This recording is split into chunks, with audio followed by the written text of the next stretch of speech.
¿Nunca terminaste de ver una película de terror solo en tu casa y de la nada, sin explicación, empezaste a sentirte inseguro? Como si los horrores que acabas de ver en pantalla pudieran pasarte ahora mismo. Es un sentimiento muy extraño. Una parte de tu cerebro piensa racionalmente y te recuerda que estás a salvo, pero la otra no para de intentar convencerte de que algo malo está a punto de pasarte. Existe una película que trata sobre estos momentos, cuando el miedo le gana la razón y empezamos a imaginar, a conspirar las respuestas más extrañas que puedan llegar a responder qué es lo que se esconde en la oscuridad. Y a veces resulta que la respuesta más irracional y terrorífica puede llegar a ser la correcta.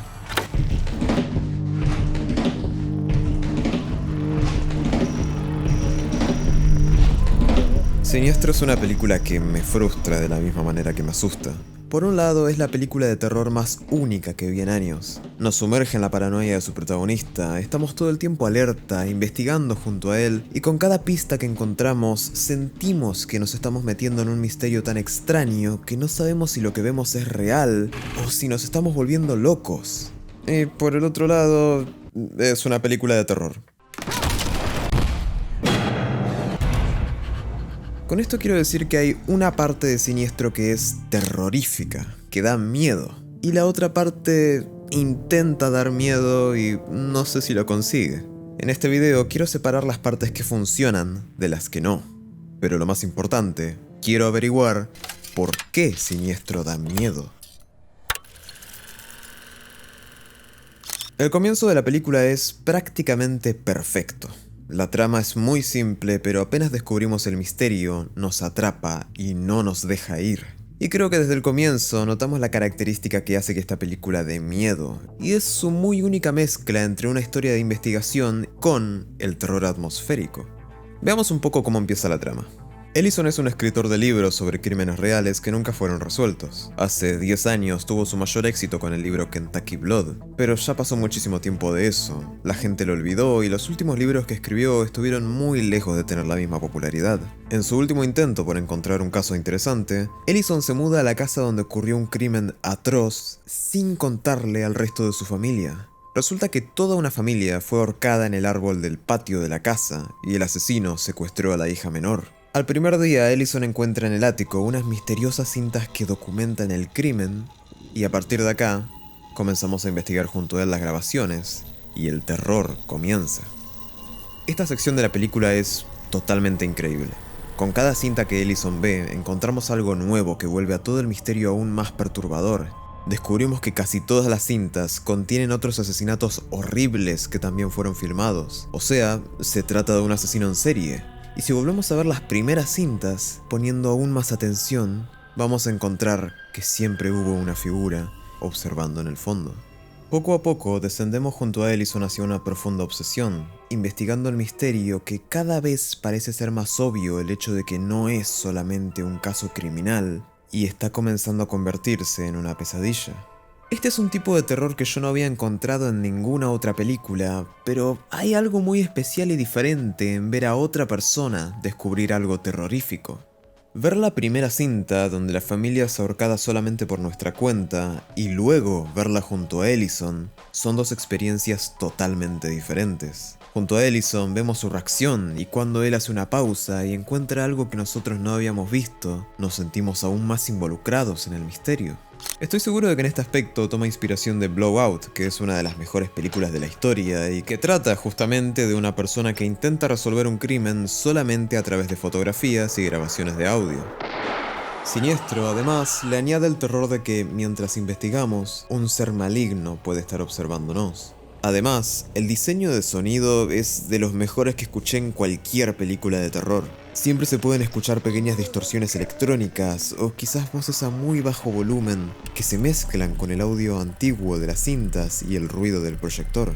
Pero la parte que más miedo da de Siniestro es cómo retrata perfectamente esa sensación mezcla de miedo y paranoia que tenemos después de quedarnos hasta muy tarde viendo películas de terror, conspiraciones o casos paranormales. Es un sentimiento tan extraño que incluso nos arrepentimos de haber investigado tanto y nos damos cuenta de que algunas cosas es mejor no saberlas. Esto mismo es lo que le pasa a Ellison. Él siente que necesita llegar hasta el fondo del caso, descubrir la verdad por más de que sea algo horrible, porque eso es lo que lo va a llevar de vuelta al éxito.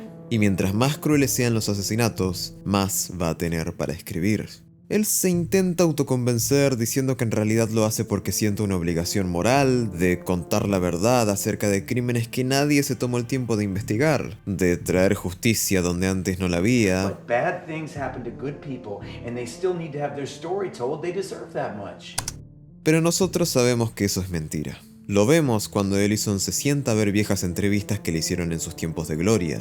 Le encanta ser percibido como un escritor interesado en la verdad y en honrar el nombre de las víctimas, pero al comienzo de la película nos enteramos de que Ellison es una persona bastante inmoral. Uno de sus libros se ve que estaba tan mal investigado que ayudó a que un asesino salga libre de la cárcel.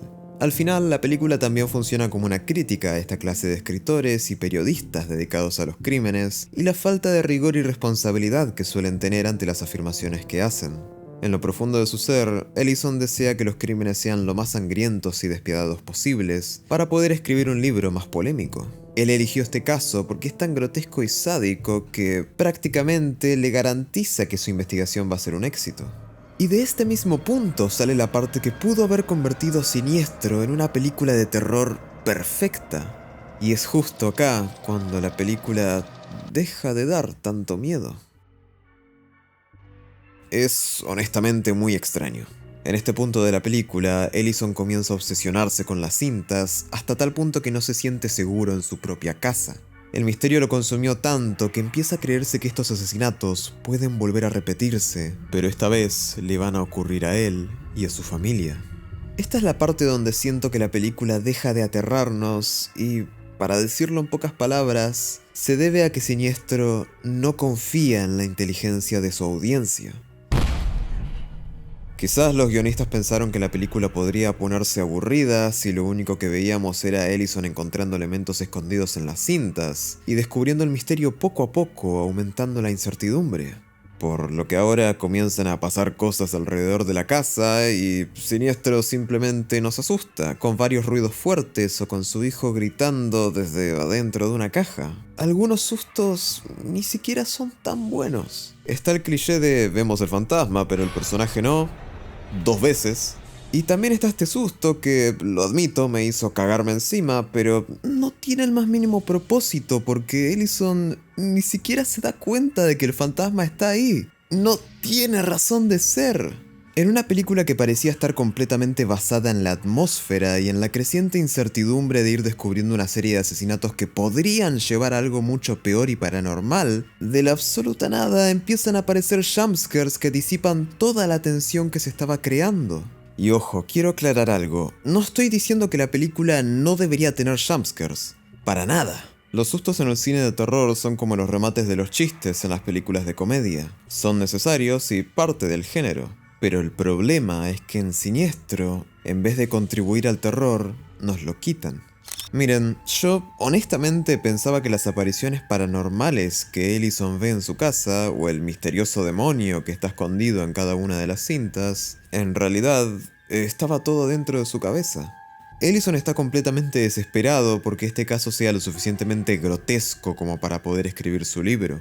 Él necesita encontrar algo extraordinario, que este misterioso asesinato de una familia entera sea algo incluso peor. ¿Y qué cosa podría venirle mejor que descubrir que este caso conecta con una serie de asesinatos a lo largo de todo el país y que, además, parece tener connotaciones satánicas? Ellison se obsesiona con las cintas, las repite tantas veces que al final ve lo que quiere ver, comienza a alucinar y su casa, a pesar de estar a plena luz del día, se convierte en un oscuro laberinto. Todas estas escenas donde él camina perdido por pasillos totalmente oscuros podrían ser varias pesadillas de un hombre tan ofuscado por la necesidad de volver a ser famoso, que sacrifica su sanidad mental y la confianza que su familia le tenía. Lo cual puede sonar un poco aburrido y cliché, pero lo que me molesta es que la película sienta que tiene que explicar todo. De vuelta, Siniestro no quiere que nos preguntemos si Ellison puede estar volviéndose loco, o si realmente está descubriendo un complot satánico. Siniestro no confía en que podamos descubrir el misterio por nuestra cuenta, entonces todo se vuelve plano y un poco predecible. Lo que tenemos a cambio son varias escenas que nos explican que sí existe un demonio asesino y que Ellison no se está volviendo loco. ¿Y qué pasó con la sutil, creciente paranoia del comienzo? Desaparece completamente. El resto de la película consiste en ver a Ellison caminar por su casa y ser asustado constantemente. Vemos que su hija comienza a dibujar el demonio y también es atormentada por los fantasmas, lo cual nos confirma que definitivamente no está todo dentro de su cabeza. También está el cliché de se enciende algo en el medio de la noche y cuando lo van a apagar hay un susto, o el otro cliché de tiras un objeto fuera de tu casa y al otro día vuelve a aparecer. Son cosas que no son malas de por sí, incluso pueden estar muy buenas, pero... qué sé yo... Igualmente, en esta parte de la película hay cosas buenas. Por ejemplo, esta escena donde Ellison discute con su esposa, el hecho de que él les mintió porque nunca les dijo que se habían mudado a la casa donde ocurrió el asesinato, es muy buena. Nos damos cuenta de que Ellison está realmente mal y está dispuesto a sacrificar la salud mental de su hija, aterrada por la situación, a cambio de volver a tener sus 15 minutos de fama.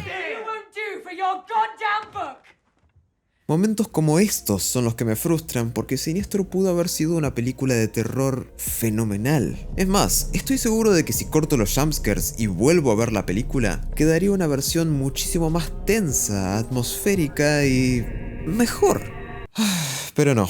Siniestro tiene que arruinar el fuertísimo suspenso y creciente misterio, y además terminar de matarlo trayéndonos al típico personaje cliché de El Experto, para que venga a explicarnos el nombre del demonio y que los asesinatos son parte de un ritual satánico que posee a los miembros más jóvenes de la familia, haciéndolos cometer los horribles asesinatos que vemos. Lo cual es un giro interesante, pero ya es muy tarde para hacer algo porque la hija de Ellison está a punto de cortarle la cabeza con un hacha y chau chau, la película se termina. Lo último que vemos es literalmente un jumpscare que no tiene sentido. El demonio aparece y asusta a la cámara. Según el director, lo puso ahí para recordarnos de que en realidad todo es ficción, de que estamos viendo una película, pero... Dale, flaco. Y a pesar de todo esto, Siniestro sigue siendo una buena película. Tiene momentos excelentes y otros buenos o mediocres, pero nunca deja de ser una buena película. Los elementos de misterio son constantemente excelentes y los elementos de terror dan miedo, pero pudieron haber sido mucho más.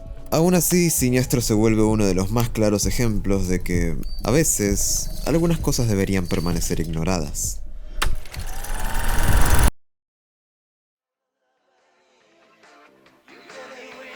Si te gustó el video, no te olvides de darle me gusta y compartirlo con gente que quizás esté interesada en este tipo de cosas. Los saluda Franco y nos vemos en el próximo video.